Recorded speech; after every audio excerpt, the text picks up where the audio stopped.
എല്ലാവരും മനഃപ്പാഠമാക്കേണ്ട മനോഹര വചനമാണ്. വീടിന്റെ ഭിത്തിയിലൊക്കെ എഴുതി വെക്കാം. പെട്ടെന്നൊരു കൃപ, എനർജി നിറയുന്ന ഒരു വചനമാണ്. ഏശയ്യ 40:31. ദൈവത്തിൽ ആശ്രയിക്കുന്നവർ വീണ്ടും ശക്തി പ്രാപിക്കും. ദൈവത്തിൽ ആശ്രയിക്കുന്നവർ വീണ്ടും ശക്തി പ്രാപിക്കും. അവർ കഴുകന്മാരെ പോലെ ചിറകടിച്ച് ഉയരും.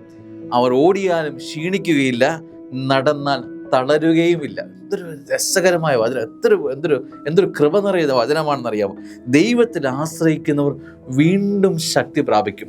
സ്നേഹിതരെ, ഇപ്പോൾ ഒരു ഉണർവില്ലാത്ത അവസ്ഥയിലായിരിക്കാം അവർ. ചിലപ്പോൾ മനുഷ്യൻ കാണുന്ന നന്മയോ ഉയർച്ചയോ ബലമോ ഒന്നുമില്ലാത്ത ജീവിതങ്ങളാവാം. പക്ഷേ ദൈവത്തിൽ ആശ്രയിച്ചാൽ വീണ്ടും ശക്തി പ്രാപിക്കാനുള്ള ഒരു സമയം നിന്റെ ജീവിതത്തിൽ ഉണ്ട് എന്ന് സ്വർഗം ഓർമ്മിപ്പിക്കുക. അപ്പോൾ എന്നും ഇങ്ങനെ കെട്ട അനുഭവത്തിലൂടെയല്ല, സ്വർഗത്തിൽ നീ ആശ്രയിച്ചാൽ വീണ്ടും നീ എനർജി, വീണ്ടും നീ ശോഭയുള്ളവനായി മാറും, വീണ്ടും നീ കൃപയുള്ളവനായി മാറും എന്ന് ഓർമ്മിപ്പിക്കുക. അവർ കഴുകന്മാരെ പോലെ ചിറകടിച്ചു വരും. ഇപ്പൊ കെട്ട് താഴെ പതിഞ്ഞിരിക്കുന്ന അവസ്ഥയായിരിക്കും. നീ ഇവിടെ നിന്ന് പോകുമെന്നേ, നീ ഇവിടെ നിന്ന് ചിറകടിച്ചുയരും.